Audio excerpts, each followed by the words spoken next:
It's a rough start, ladies and gentlemen. It's a very rough start for us today. But welcome to the Country Hipster Podcast. My name is Paul. I am the Country Hipster. This is my sidekick and brother, Adam. He is the, I had something for you, the country, I had something for you earlier. I can't remember now. It'll come to you. Yeah, the country something. Shit, it was good. Actually, you were my country Uber today. Mm-hmm. Really, so, but. Which we'll get into in a moment. Mm-hmm. If you, I remember what it was now. I remember. But at any rate, our intro music is none other than the Unholy Four from Charlottesville, Virginia. Check out the Unholy Four. The name of the song is Dirty Knife. And, Adam, you are the country Mexican today. Can you please tell us what we are drinking? So I had this plan where Paul texted me earlier and said he was kind of running low on beer. And I was like, I was going to pick some up anyway. And my plan was I was going to pick up a case of Modelo and a case of Modelo Negra to prove to Paul that I don't hate Mexican beer. I just like specific Mexican beers. These two, I would say, are number one and number two for me. Right, but okay. So we've got that out in the open that you do not hate Mexican beers. But why exactly do you hate Mexican people? Because they're just better than me in every way. Well, that's true. But that's most people. Mm-hmm. Adam has actually never said that he hates Mexican people or Mexico.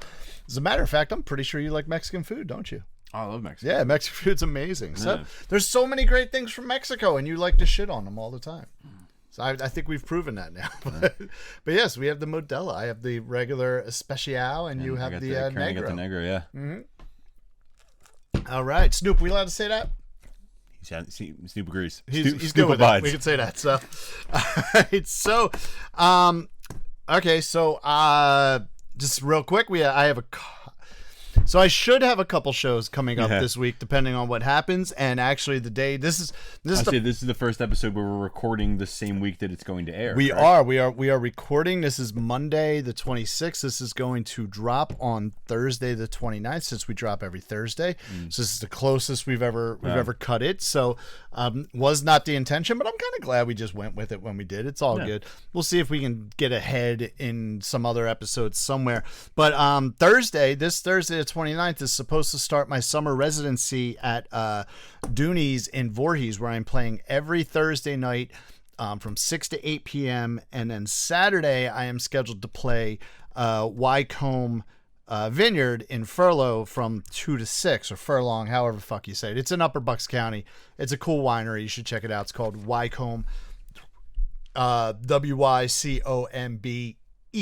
So, Lindsay is one of the owners of the winery there, and her brother runs the distilling, and it's really cool. She has a really cool thing going on there, so definitely check it out. But that might all be changing because of this right here. There you go, folks. So Adam got a book, right? You got did you buy that book? No, or did you have the book? I'm a fan of the YouTube series Binging with Babish, where a gentleman named Andrew Ray decided that he was a filmmaker, and he started to I guess experiment with cooking, and what he started doing was basically making food that appears in movies and television, and he's also done a couple video games.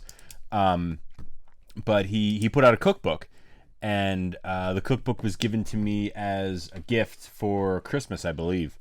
And Paul was talking about wanting to pick up new cookbooks, and I said, I have one that you can take a look at and see if you can find anything in there you'd want to make. Some of the stuff in the cookbook is a Philly cheesesteaks from Creed. They have Homer Simpson's moon waffles. They have the elf breakfast. Oh yeah, the elf spaghetti or whatever. It's spaghetti thing, absolutely fucking ridiculous. Yeah.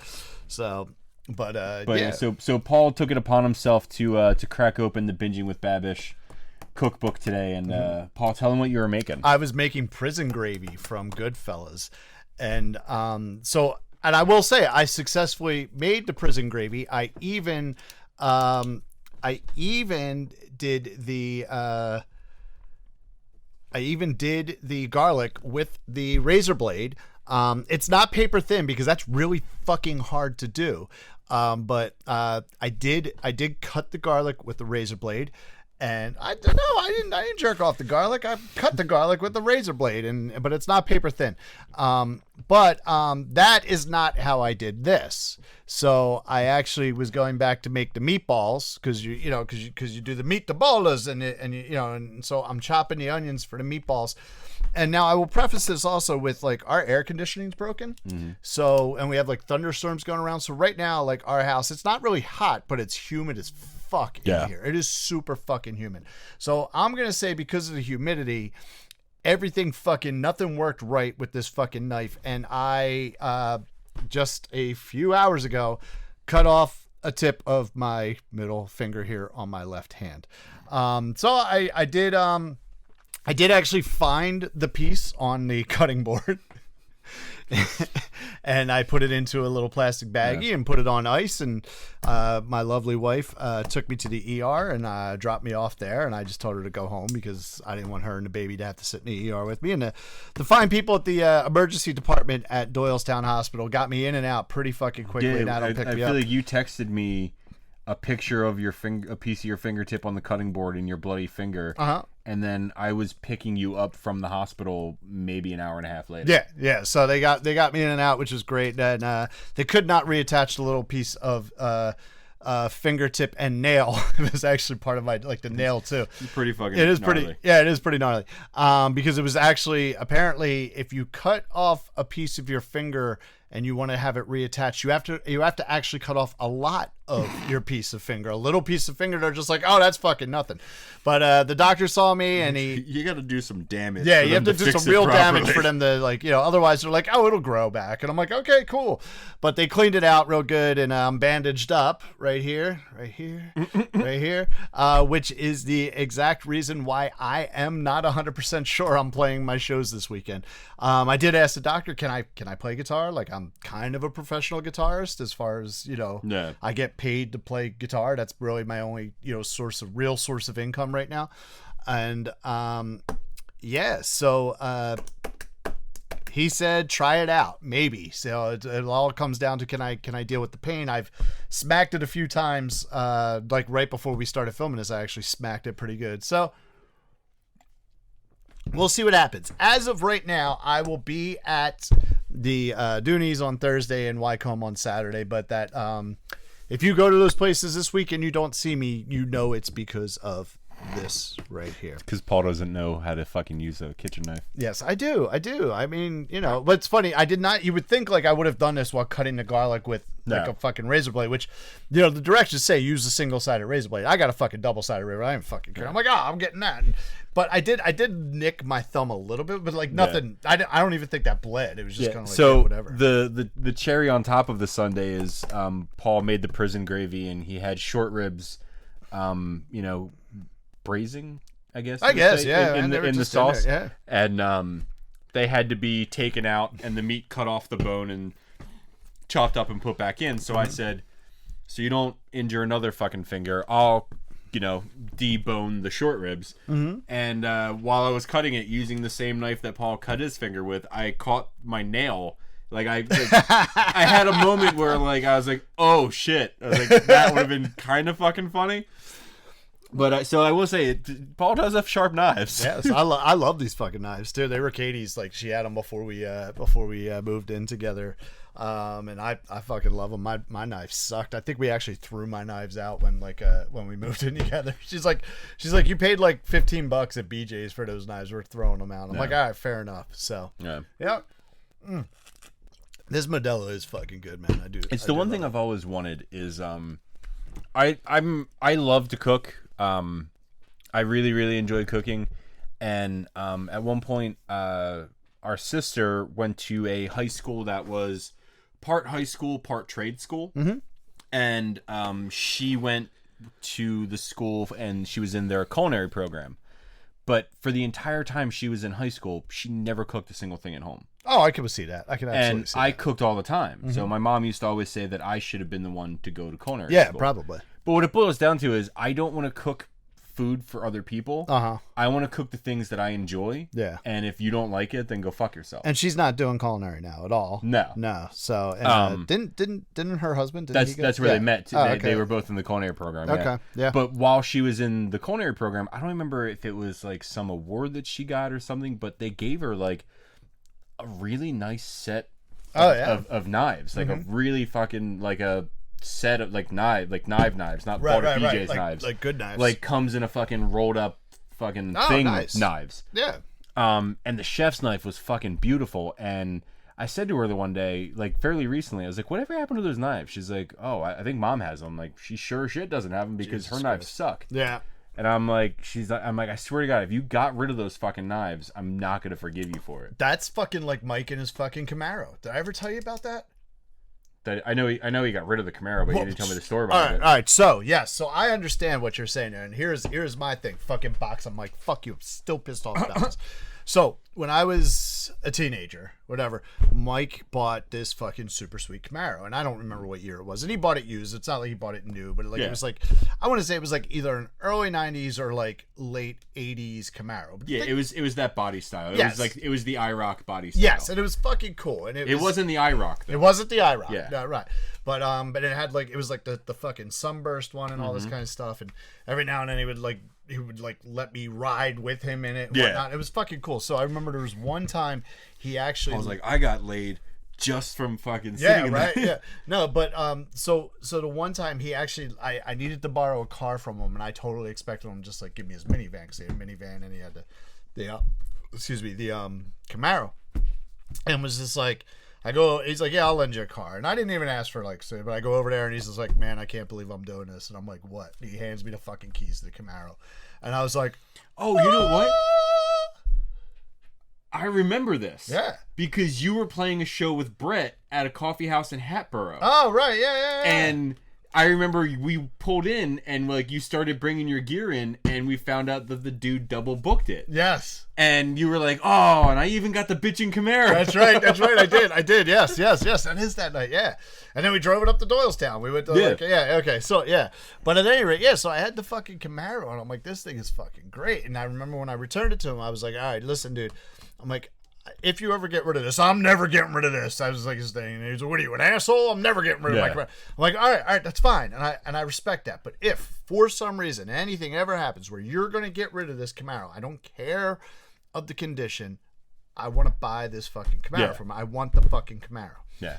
And he's just like, oh, well, I'll never get rid of it. So whatever. So, it sounds funny. Not that we didn't talk. I just didn't see him for a couple years. You know what I mean? Or like in any sense that like we would have talked about like the car or anything. You know what I mean? Yeah. It was, we still talked and stuff like that. It was just, I don't know, this shit weird happens. You know what I mean? He was married at the time. I was married. Life happens, right? And so I went to his house for something, and I'm going there and I don't see the Camaro, and I walk into the house. I'm like, where's the Camaro? Oh, yeah, we got rid of that like 6 months ago. And I just fucking looked. I'm like, you fucking what? He's like, yeah, we got rid of Camaro. I'm like, oh, so what, you had it parked out front and someone smashed into it, so it got totaled? He's like, oh, no, the water pump broke. So my mechanic said, well, I'll give you this car if you give me the Camaro and don't worry about the water pump. And I just fucking looked at him. I'm like, what the fuck did you just do? What? Because I remember he had the real shitty Pontiac minivan. Mm-hmm. And then... they had the big SUV. Yeah, he got the SUV. He got the SUV for the Camaro? In trade for the Camaro. Get the fuck out of here. All it needed was a new water pump. Get the fuck out of here. Yes. I know jack shit about cars, but I'm pretty sure I could figure out how to change a water pump if need be. Yeah, well, either way, even at that time, I mean, the price of repairs have gone up, but even at that time, what would it have been? Like $500, $600? Yeah. I would have been like, dude, I'll fucking pay for that fucking money, and then I'll just take the fucking Camaro. But no, he didn't. Just basically gave the Camaro away in trade for another fucking car, and yeah, it's upsetting. Yeah, it is. I didn't know the backstory. It is. That's why, like, you bring up about the knives, and I'm like, motherfucker, god damn it! I cut my finger. You brought up the Camaro. I'm in a shitty mood now. Mike, I redid the floors in. So at Mike's house, there's a bedroom in the back of the house that Mike was making into his drum room. So I redid the floor. I laid down laminate flooring in there, or vinyl. I did vinyl flooring in there. Is it vinyl? Okay. Yeah. We did laminate in Jack's room. Oh, okay. I did vinyl floor in the room, and then the day that I showed up to, do the start the bedroom, he asked me, "What do you think about doing the rest of the hallway?" I was like, "Yeah." Like, all right. Well, No, when you're in it. I was like, "Yeah." I was like, "Well, might as well do it if you want to do it." Yeah. And he was talking to me. I forget. He said there was another room that he wanted to do, but now I'm not gonna fucking do it. No, you shouldn't. Fuck that. Fuck that. Yes. Because be like, oh man, I can't. My Saul's water pump is broken. Yeah, exactly. So there we are, and yeah. So sorry, Tom. For all the ranting. Yes, for the rant. We actually were almost on like the quickest like early round. I'm gonna need another one. So yeah, might as well grab me a Negro. Thank you. So yeah, it was almost the shortest ranting time, although it still might be. But at any rate, we are here to discuss one of my picks, season 1, episode 13, Sam Cooke, the best of Sam Cooke. You got it? I got it. It's your bum ass finger. Bum ass finger. Here it is, right here. Boom, yellow vinyl. Well, not yellow vinyl, yellow cover. Big old picture, Sam Cooke, all happy on there. Black vinyl. It's a nice record. So this record here. Actually, when I just Googled the record to bring up like the Wikipedia page on it, I saw something that said colored vinyl of it. Do they have a colored vinyl pressing of it? They might. I don't know. I just had the black vinyl of it though. But that's the other thing. This is actually the second greatest hits of Sam Cooke. The first being the Portrait of a Legend, which I do also own. Portrait of a Legend is actually much more extensive. Has about 30 tracks on it. Wow. And it is Portrait of a Legend. Okay, I will say this. So is it a 2? I think so. Yeah, I forget. I have it. I went with this over Portrait of a Legend, which is also it is a better compilation. Portrait of a Legend actually showed up in the Rolling Stone top 500 in all 3 listings of it. 2003, 2012 is like in like the early hundreds, like 107, and then like it dropped down to like 300 for the 2020. No. But it's still like, you know what I mean? It's just pretty great, and it is a great album. It's great, and I have a copy of it. I actually think my copy of Portrait of Legends might actually be clear vinyl. Oh, really? Yeah, I'd have to look at it. But I mean, when I was going through the list, this is okay. So let me say this. Okay, so when I was going through my making my list of the 25, I wanted to have Sam Cooke on there. I did grab this one. I will say similarly to how you felt about Stardust. Mm-hmm. Although you didn't like Stardust. It's not that I don't like. Don't get me wrong. I like Stardust. The problem is like it was boring. Okay. Well, I don't find this album boring, but this is an album where I kind of think like, I wish I had put something else onto my top 25 besides this, and that might have been Portrait of a Legend. Speaking of colored vinyl, real quick, can I show you this? Yeah, you can show it to me. Our people can't see it. Is that 10th anniversary one? I have no idea. Oh, okay. I might actually have that in stock. I don't know. But yeah, like I saw, it is 10th anniversary. So that's the Spotify one. Yeah, no, fuck that. What I'm showing Paul is a copy of the 10th anniversary edition of the Lumineers. The vinyl it's fucking beautiful. It looks like fucking smoke. Yeah, no, it does. Yeah, it's cool. It's one of the cooler looking ones I've ever seen. Yeah, but so Spotify likes to do some special pressings now, so that's a Spotify only pressing. So, but at any rate, yeah. So this is an album where, like, in retrospect, maybe I love this album and I'll get into that, but maybe this shouldn't have been on my 25. You know, like maybe there's something else that would have been better suited for this first season. I can see that, but I still love it. You know what I mean? It still definitely is a a big one for me. No, just out of curiosity. Yes. Don't say it in case you want to include it on season 2, and you don't want to spoil it like I always do. Just off the top of your head, real quick, don't even think about it. One album that you would replace this with. Okay. You got it? Mm-hmm. Yeah, I got it. All right, tell me off air. No. No, there's actually probably like 3 albums. Yeah, but you know what I mean. But no, I say in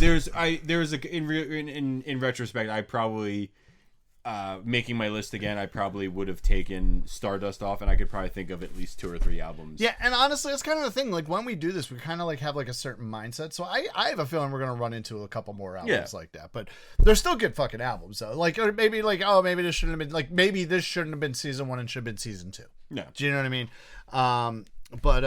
Yeah. So what I got here? Either way, so this particular copy is a 12-track, just over a half-hour playtime. What I did not realize is that Lou Rawls did backup vocals.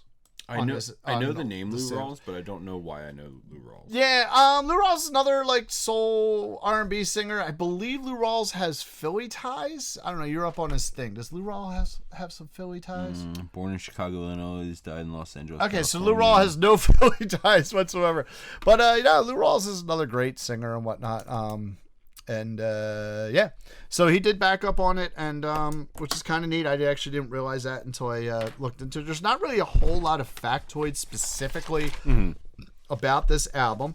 A couple things that I can tell you is that, like I said, I think it's a great collection of the songs. I love this album. You Send Me, which is the first song on the album, was mine and Katie's wedding song. Which is pretty awesome. Which honestly, you commented, you said that on the you commented on that on the Steel Train episode, because we recorded the Steel Train episode a few days before your wedding anniversary. Yes, happy wedding anniversary. By the way. Thank you. I didn't even, again, and I said on the Steel Train episode I was drunk at your wedding. Yes. Oh, yeah. So as were you. So I wasn't drunk to start. Yeah. I don't remember parts of my wedding at the end, but yes. But yeah, I don't remember. I don't remember that song being played at all. Yeah, it was like, bro, you got drunk that early? No, but were you like pre-gaming? It's not that I got drunk that early. I know people did pre-game. No, I didn't. I'm not judging. See, I didn't get drunk that early because at the beginning of the wedding, my kids were still there. Right. So my parents brought my sons home with them, and my sister left early and brought my daughter back to her mom. So once they left, it was like, I'm going to teach Paul how to shotgun a beer at his wedding. Which you did. Which I did. Which I never shotgunned a beer before my wedding. And that was fun. I've actually done it a few times since then. Yeah, I waited until the kids were gone to get completely obliterated. But yeah, I still have no recollection of that song being played. Okay. It got played, yeah. We danced to it. There's pictures. I also have a shitty memory. Yes, well, I don't remember what I had for dinner 3 nights ago, let alone what you danced to at your wedding. This was literally right after you finished the ceremony, too. So I was so high off being such a good public speaker. Oh man, you got that was the best 30 seconds of my life. Yeah. So I've said this to people before. I don't mind public speaking. I find it very easy. I think it's just because I'm very good at bullshitting. Okay. But the one thing I hate though is when shit like that, I was the best man at Zach's wedding. Mm-hmm. My best man speech was probably 45 seconds long. Yeah, I don't think it was very long. I don't remember it. So. It was literally, it was probably about 45 seconds long. And it's this thing, I hate this bullshit I think I kind of hate weddings to begin with. Okay. I hate the fucking pageantry and bullshit of it. We get it. You're married, awesome. You love each other. You do. Let's drink. Right. Which is basically what my wedding was. Yeah. Which is why I didn't want to go on some whole long fucking bullshit about I noticed a couple people in the crowd when I were talking. They were like, oh. That's fucking rad. That is rad. So we are... Oh! Wow! So, I don't know if you guys just noticed that, but we lost power there. I would say for our audio-only listeners, the power just went out and then came back on. Oh, wow. That was very weird for a second. Okay. And the video, it should probably look cool, too, because it's we're just kind of up underlit from our computer screens. Wow, look at that. And I don't have Wi-Fi. What did you do, Jack? I didn't do anything. Yeah? Yeah. Did the power go out everywhere, Jack, or just in here? That's why I'm in here. Oh, okay. Yeah, it makes sense. Okay. Yeah. All right, so our power just went out. So, Jack, Oh, it's back on, obviously, as you can see. But I was a little like, quick, like, oh, you're on, yeah. So, but fuck you guys. Just kidding. You guys. Yeah, I know you're in the middle of doing a podcast, but we're gonna fuck you. You know, you cut your finger off, and now we're gonna take the fucking power from you. Fuck you. But at any rate, so our power is back on. Jack, do you want to say hi to the viewers, Jack? No, but you got any extra beer? Oh, Jack wants some Modelo, huh? I think Jack. Actually, there's a couple in the fridge. There's some over here, Jack. But you got to come on. You got to come on. You got to come on the camera with it. You got to come get it. Come on. Come on, buddy. Jack. Come get it. Come on. Come get the beer. Come get the beer. Oh no, I got the. Oh, there he is! Look at everybody. This is our director, producer, and editor, Mr. Jack Weiss, my son. Where's the? Oh, here's the opener. You got it right there. So he's getting one of our beers, so it's all good. Do you know how to open a beer? What are you doing? No, that's not a bottle opener. That's a paint. That's thing. for opening up a can of paint. My God, I am going to disown this child. Although, if it wasn't on a keyring, you can use the loop as a bottle opener. Nah. Good call. Didn't think of that. All right. It's funny, actually, if you go. Well, you're just at this part out of the video anyway. No, you're not. This is staying in. If you, you'd actually have to watch. If you go to Home Depot and go to like the paint aisle where they have like the paint keys, it's labeled on the label for the thing on the peg. It says paint/bottle opener. Is it really? Yeah. Oh wow, that's great. I was like, that's cool. Like they realize that like painting is one of the worst fucking things to do in the world, so you have to be piss drunk to enjoy it. Hey, I actually don't mind painting. I fucking hate painting. All right, so a couple cool. Like I said, there's not a whole lot of factoids about this particular album or this pressing, but what I can tell you are some factoids about Sam Cooke. I was just reading some interesting stuff. Yeah, well, he's an amazing singer. Sam Cooke was 33 years old when he died. Like, think about that. Like, to be like you're 32. Yeah, I'll be 33 at the end of the year. Right? So. Can you imagine, like in a year, like how much that man accomplished and you haven't? Yeah.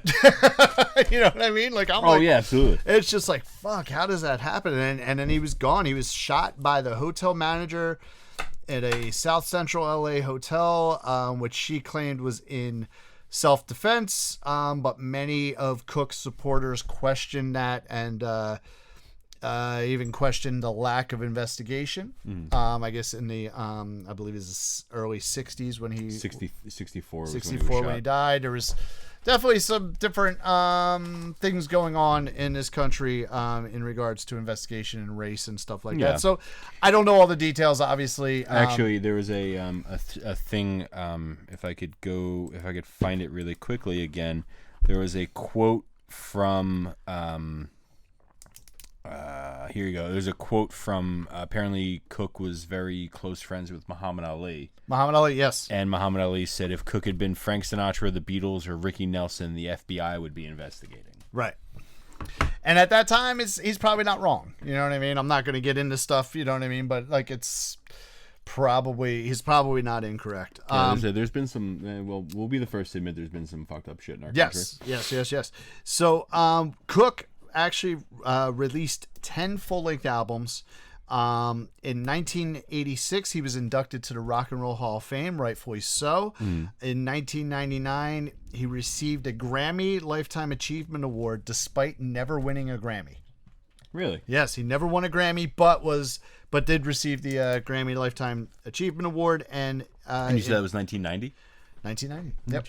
And in 2023, Rolling Stone magazine named him the third best singer of all time. In what year? 2023.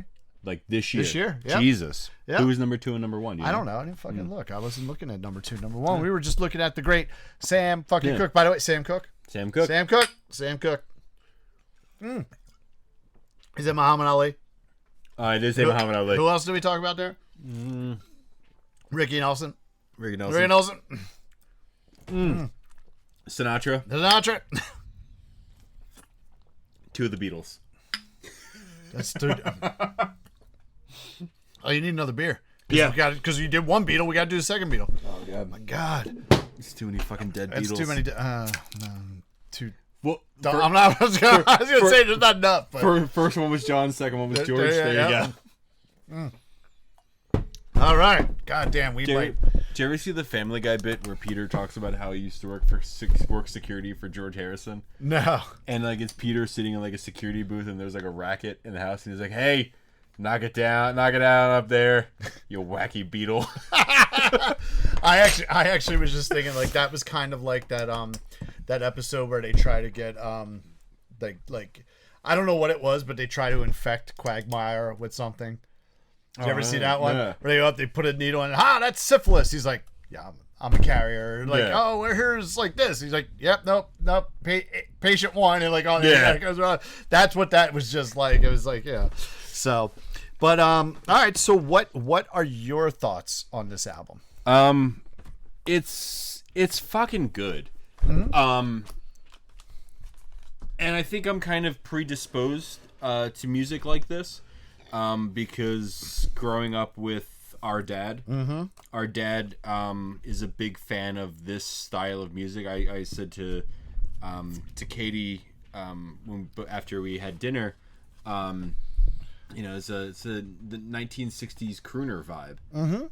Yep. And it's. But it's like more than crooner. Like there's definitely more than it's just like simple like crooner. I mean, you got the.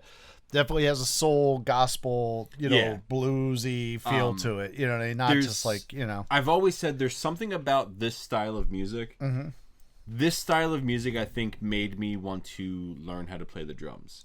Because I've always enjoyed the drums on this kind of like this big band singer standard type style of music. See, it's funny because this, specifically Sam Cooke, is one of the artists that made me want to sing.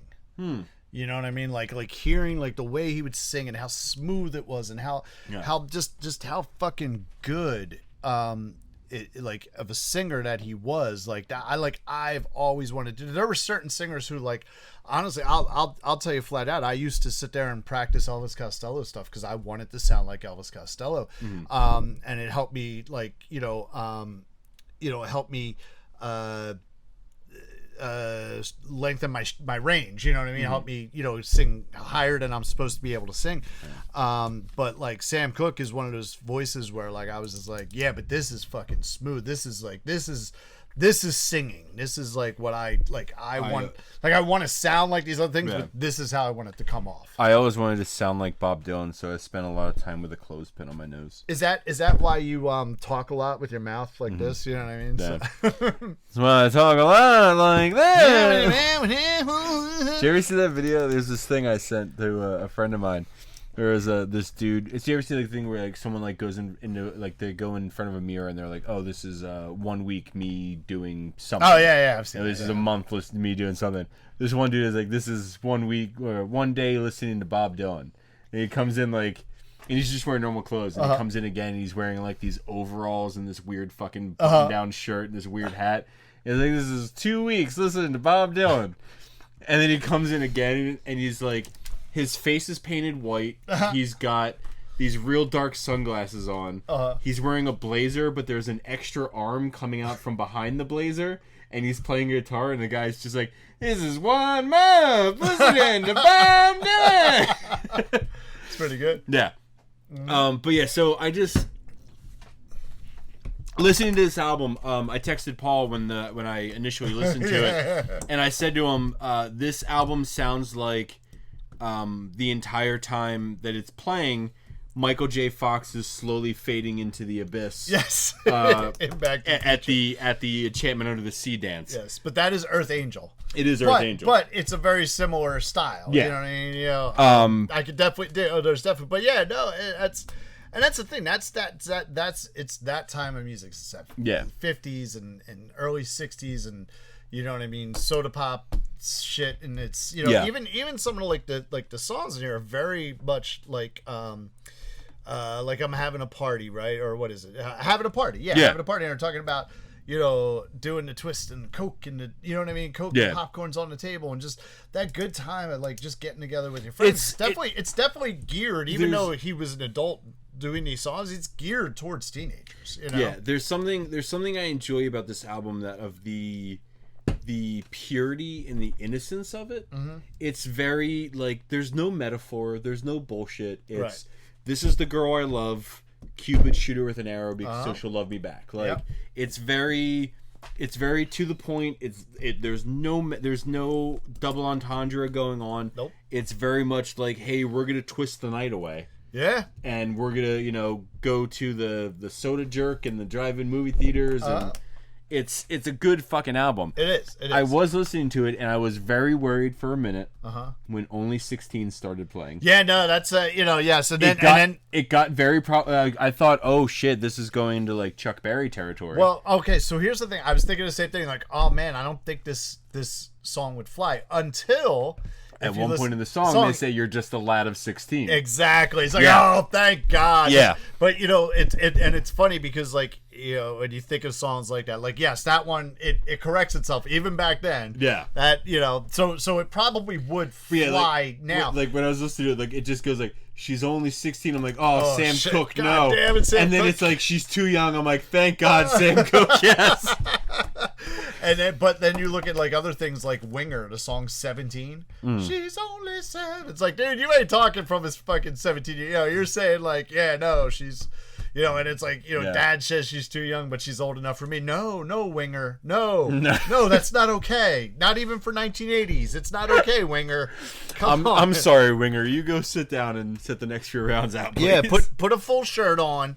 And put your bass down and think about what you just said. Yeah, you know what I mean. So yeah, but no. At first, when I was, I'm like, oh god, no, that's not good. That's not good. How are we gonna cover this? And I'm like, oh no, they corrected. He corrected. He's like, all right, cool. Yeah. So and it's interesting that you say like, oh, how are we gonna cover this? Because there is one specific album in my 25 that when we get to it, we're gonna have to talk about how it's very it's become very problematic. I'm okay with that. Yeah, I'm good with that. Yeah. But I was like, it's and like the timing of when this came out and everything. I was like, joking. Zach started doing this thing where I think he started listening to, like, I think he listened to the top 100 of like the Rolling Stones. Top 500. Top but 500. He listened to the top like 100 albums, and I think one of them was a Chuck Berry album. And he's like, "So I just listened to Chuck Berry," and I'm like, "Yeah." He's like, "A little problematic." I'm like, "Yeah." Oh yeah, absolutely. I'm like, "Yeah, absolutely." Like really. And then in real life, he was a little problematic. So yeah. Like if I'm not mistaken, didn't he get like arrested for like transporting minors across state lines or some shit like that? I don't know if it was that, but I know he had like I mean, he never went to jail, right? But but who knows the story behind that? But I mean, apparently he was found with like kiddie porn and stuff like that. I know like he's, there's some weird video where like he farts into his girl's mouth or some shit like that on the internet. Did you ever see the video of Chuck Berry playing with John Lennon and Yoko Ono? Oh yeah, doing some bullshit, and he's like, "Fucking kill that bitch." Chuck Berry's like, "What the fuck is going on over there?" But yeah, like Chuck Berry, like there's always been things like you've always heard things about Chuck Berry with young girls, and I mean it was a different time because you also look at like Jerry Lee Lewis. I was going to say Jerry Lee Lewis married his 13-year-old cousin. Yeah, you know what I mean? It's like so it was a very strange, but like when it started, I'm like, oh god, no, Sam Cooke, don't do it, and then the next line was she's too young. I'm like, thank God, Sam Cooke. But that goes back to kind of the point. Like, so he's writing these songs as an adult. He wrote some of the songs. Actually wrote a lot of these songs. No. He wrote a lot of the words, I guess. Maybe he wrote the music too, because it just shows written by and then conductors. So yeah, actually he probably wrote a lot more than I thought. But at any rate, so if you look at what he was writing as an adult, but he was gearing what he was writing towards teenagers. No. You know what I mean? And, it reminds me of, do you watch It's Always Sunny in Philadelphia? I do not. No particular reason. I just don't watch a lot of TV. There's an episode where Charlie and Mac and Danny DeVito's character, they're like starting a band, and like Charlie wants to do this singer-songwriter Bob Dylan shit and comes in, like shows up for practice dressed in a very Bob Dylan way.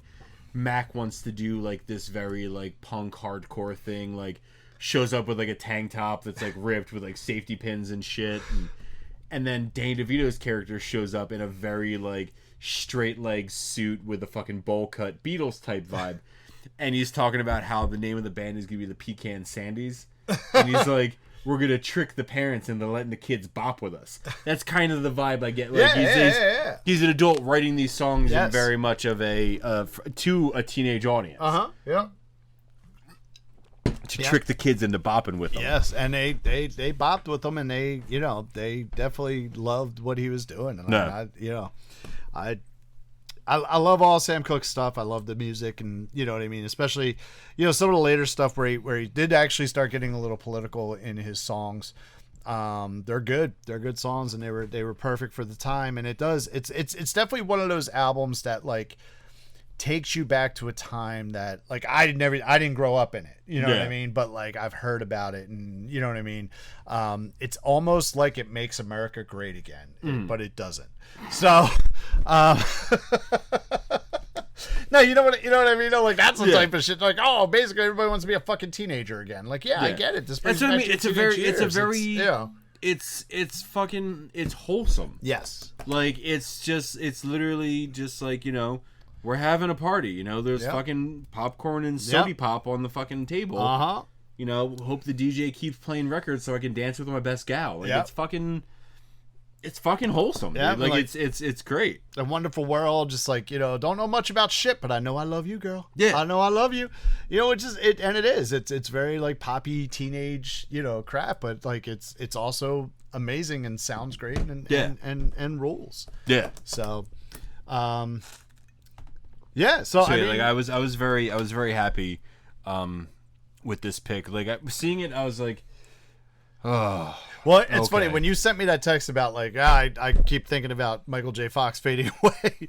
I first of all I was like, save it for the podcast, save it for the podcast. But I was like, oh god, he must hate this one. No, yeah. So that's the thing. I was like, all right, and like I'm good at the fucking, but it was very much like when we listened to Violent Femmes. I didn't realize how many fucking Sam Cooke songs are now. Yeah. Fucking like Wonderful World comes on. I'm like, oh shit. Summertime, I'm like, oh shit. Mm-hmm. Directly followed by Chain Gang, I'm like, oh shit. Mm-hmm. Like, I'm like, oh okay, I fucking know Sam Cooke songs. One of my favorite things with Chain Gang is I forget the fucking name of the movie was, but it's got Charlie Sheen in it, and he's like, it's like Vietnam era, and he gets sent to Platoon. No, it's not Platoon. Although that was Hot Shots. No, it wasn't Hot Shots.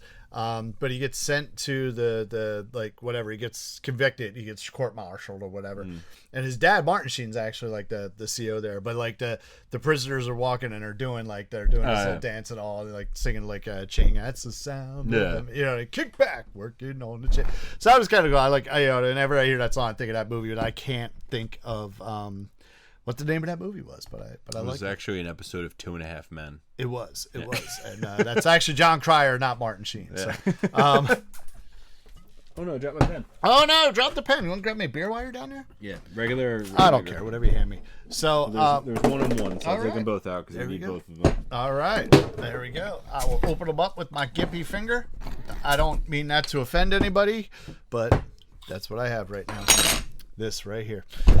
So any other thoughts on this album? This might be a short one. No, I mean it's just like I'm trying to think. Like listening to the album, like I said, like I was concerned that Only 16 was going to be problematic. And then the other thing I wanted to sad mood. It might be like the original emo song. Oh yeah, absolutely. I'm in a sad mood tonight. Oh man. This guy's gonna dress in all black. Yeah. So yeah, no, I was like, all right, like I can, but yeah, I can. I was a little worried when I first went into it because I was like, fuck. I'm like, is this just gonna be some fucking bullshit? But I realized how many songs on the album I knew. And I fucking like I said, I think I'm predisposed to like this kind of music because of Dad. Yeah, I can see that. It's really fucking good. Yep. It's a really fucking good album. Great album. You know who also thinks it's a great album? I heard this earlier. Katie ruined it for me already. Oh, god damn it. Yeah. God damn. Regina loves Sam Cooke. She loves this album. And it was great. So, like I said, the Regina factor on this is that she does like it, and I do try to, so here's the thing. If she likes it, if especially if it's my album, I will try to play it for a few times just to make sure okay, did I really get this right? Do you really like my album? Because you haven't liked any of my albums. Yeah. And this little girl coos to the album. Yeah. It's like she's sitting there listening. The first one she did it was I Love You, Sentimental Reasons. And we're sitting there, we're driving, and that comes on, I love you. And she's just like, ooh, ooh, you know. And so even like this morning, Katie and I, Katie was off today, so we took a ride somewhere with Regina. I was like, oh yeah, I want to put this back on, so I listened to it one more time before the podcast. And real quick, I texted Katai. Katai. I was like, can you Google the circumstances of Sam Cooke's death? And then she just said, gunshot pierces heart, reports started kidnapping at a hotel. What the fuck? And I said, wild. And then I said, barged into an office naked except for a shoe and a sports coat. And she said, he was only 33. How does someone so young have so many issues and so much fucking soul? It's a good question. Yeah.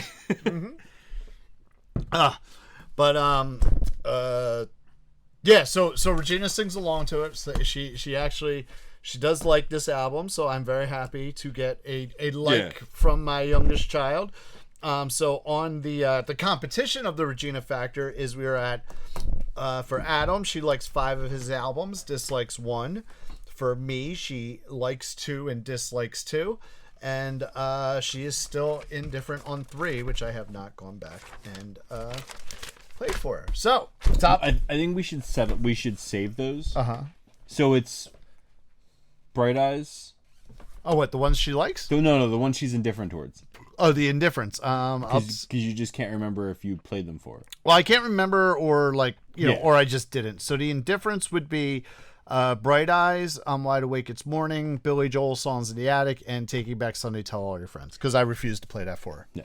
I think if it comes down to a tiebreaker, we have to play one of we have to pick one of those albums. Pick one of your albums, because the Bright Eyes and the Billy Joel are yours. So pick one of your 2 albums and Taking Back Sunday. We play them both, and we see who breaks the tie. All right. Well, that's assuming we don't get more indifference. There might be more indifferent ones in there, so it could happen. So, but no, I'm good with that.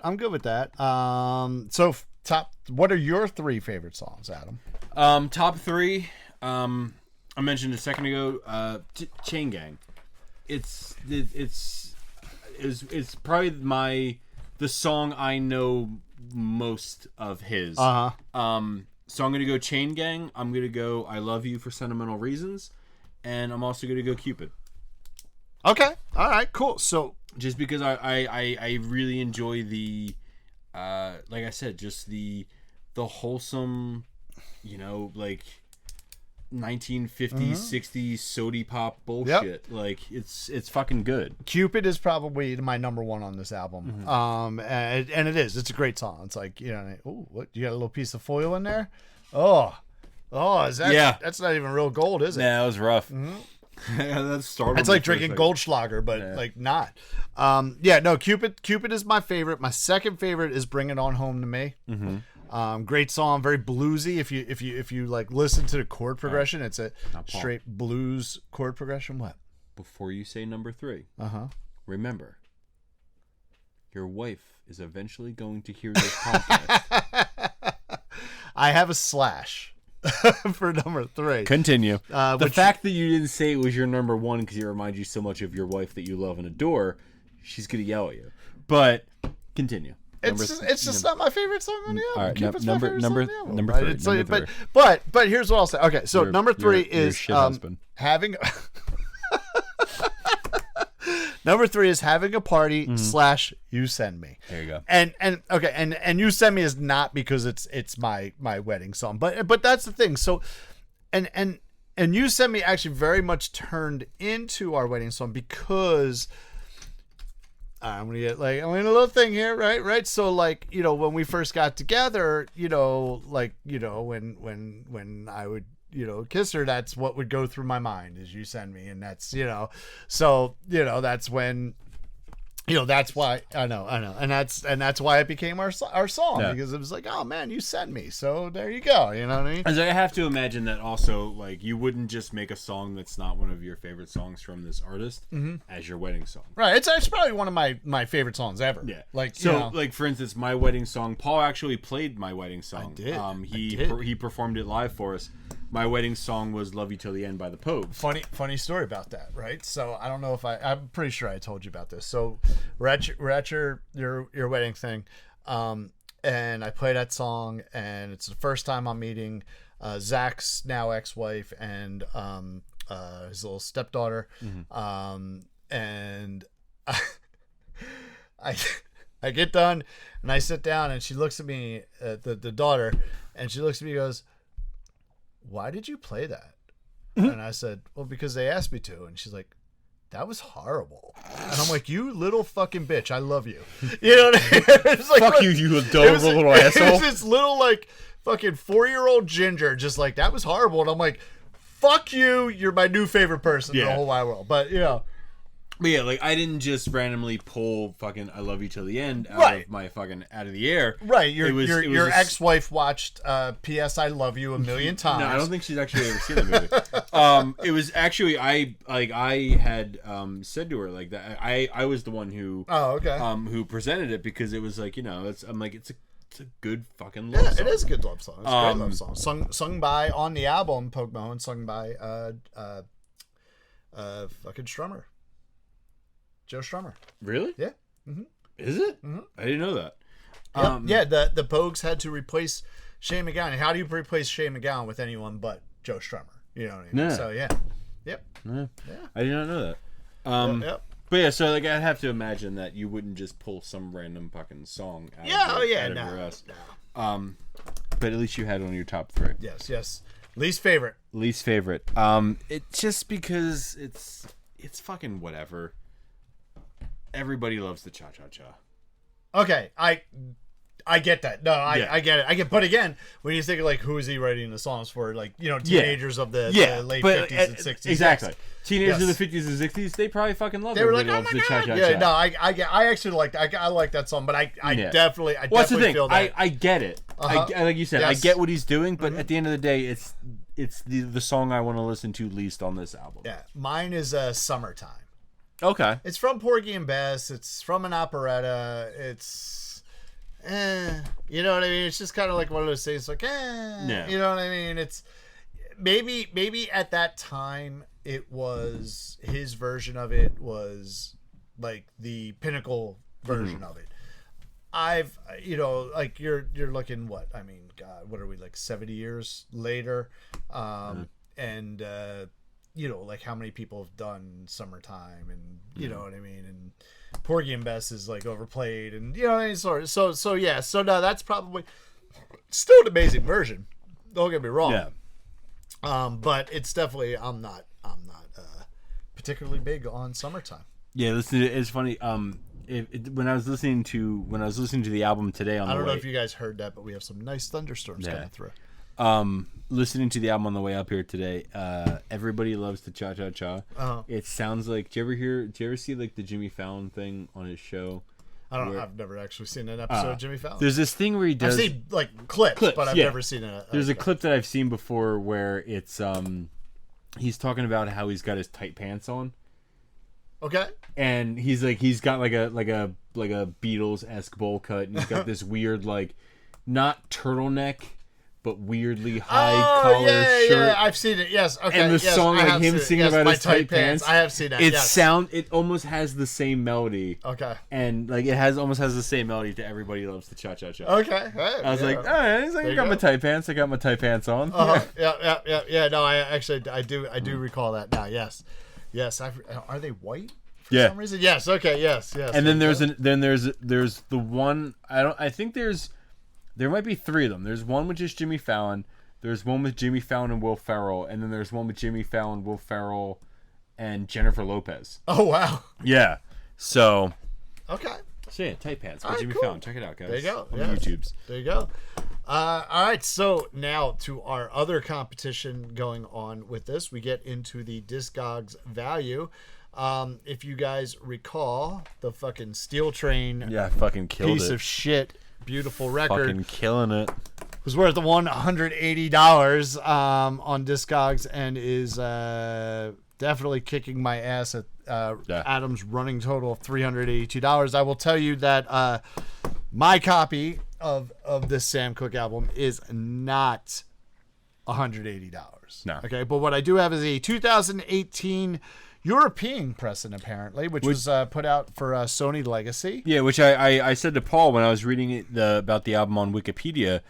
There's a specific heading about the vinyl reissue. It says in 2018, Sony Music reissued the album in its original vinyl format as part of the RCA Legacy recording series. Mm-hmm. Yep. So, and I said to him, "Is your copy one of these?" And he said, "What yeah, it is." Yeah. But apparently, it's a European pressing, which I honestly like. I probably ordered this for myself. You know, when I saw it like pop up, I'm like, oh yeah, no, I like Sam Cooke. I want this album. So I probably, because I've had used copies of this, like older pressings of it come through every now and then, and I've always liked listening to them, but I've opted to sell them instead of keep them. Yeah. And then when I saw this, I'm like, oh no, I'd like a new copy of that. So let me ask you a question. Yeah. So we've talked about how people will collect specific pressing plants and stuff like that.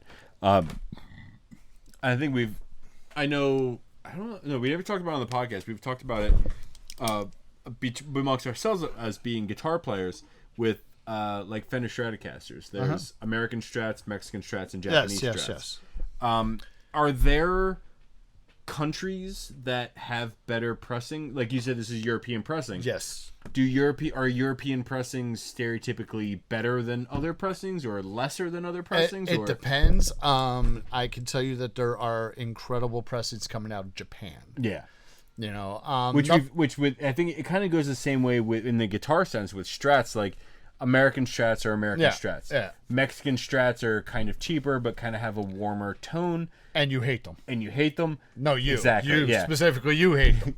And then Japanese made Strats are kind of like very, very higher, like slightly higher end, like electronics and stuff like that.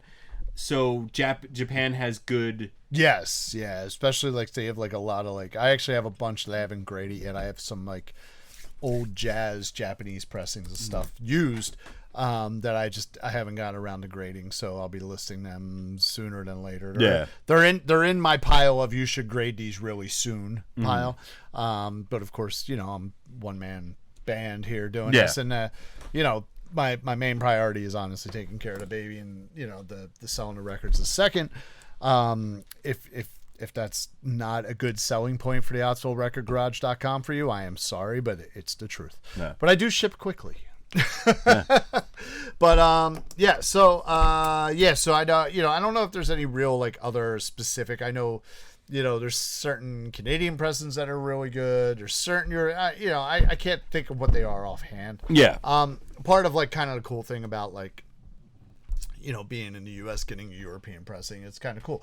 Now, what I will tell you, there is some bullshittery that goes on with some of that stuff though.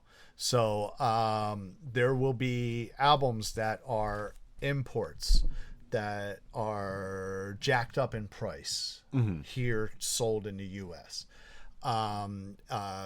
No particular band, no particular label that does it. They all kind of do it.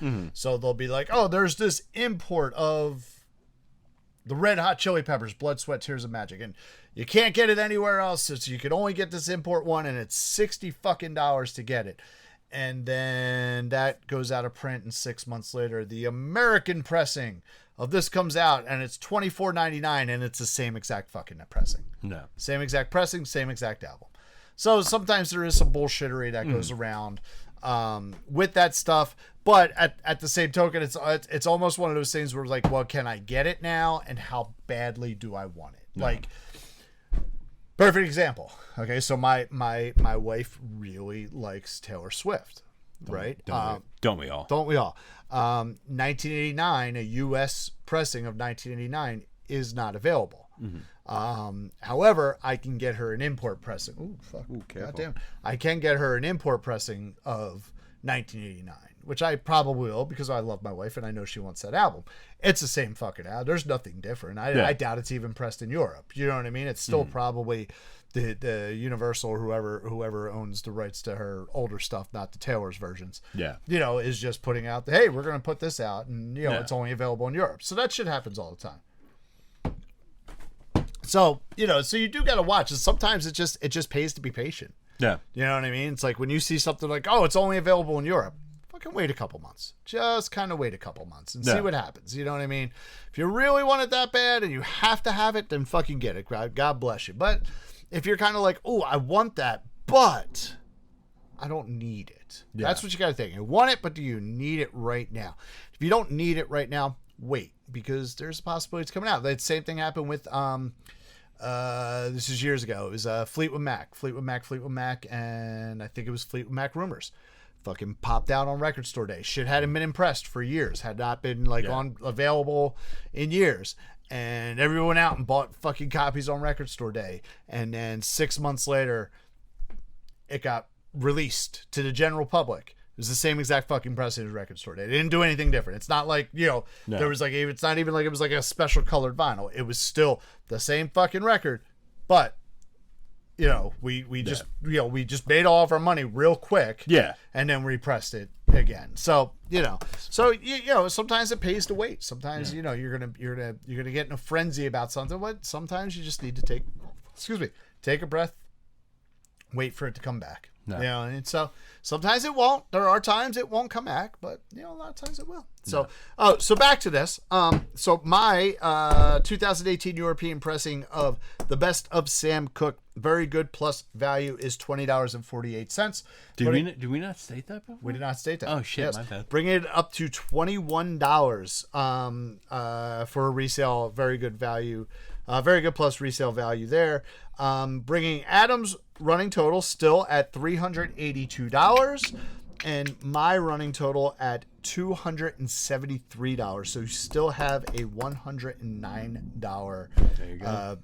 I don't even know. You're beating me by $109. I have a $109 deficit to make up. There you go.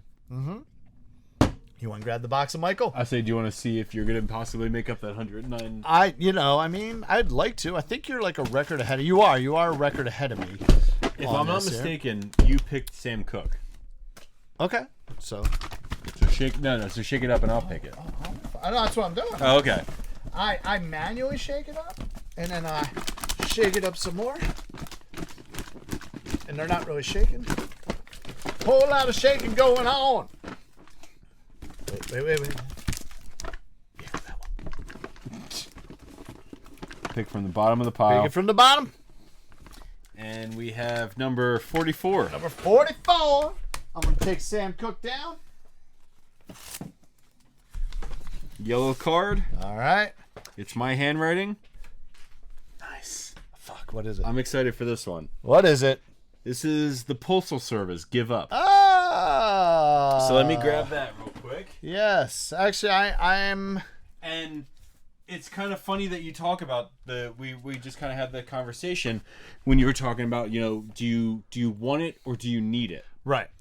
I walked into a record store and I saw this on the shelf and I said, I did not even know that they pressed this on vinyl. Oh, wow. I need to buy that right now. Okay. And the interesting story about it is a guy came in and I saw him looking in the exact spot where I just took it from. Uh-huh. It wasn't in the racks. It was hanging on the wall as like a kind of like a featured album. Right. And a guy came in and was looking in the exact spot where I just took it from. And he looks over and he sees it on my hand. And he's like, "Oh, you grabbed it?" And I was like, "Yeah, my bad." He's like, "Nah, that's cool, man." Yeah. Okay. So I'm happy about this one. This is I really enjoy this album. This album is severely yeah, man, that thing is fucked. Severely water damaged from the flood, but Postal Service, give up. There Very you go. happy about this one. That will be episode 14. Technically we have a possible guest, but he is not available right now, so this will not be a guest. So it'll be just you and I again next week. Oh, wait a minute. Is this a Booze and Vinyl? No. It's not. Are we sure it's not a Booze and Vinyl? Almost 100%. I'm going to have to research this. I think this might be technically a Booze and Vinyl. I think you missed this one. All right. I could be wrong. We'll double check, but I'm pretty sure. We'll double check. But maybe I'm just hoping for a Booze and Vinyl. Yeah, you just want to drink. You just want to drink hard liquor. Exactly. So, all right. So, do you have anything to add about the great Sam Cooke? Sam Cooke, everybody. Sam Cooke. All right. Now then, go Love listen to his music because it's fucking good. All right. And on that note, then, it is time to... Mama!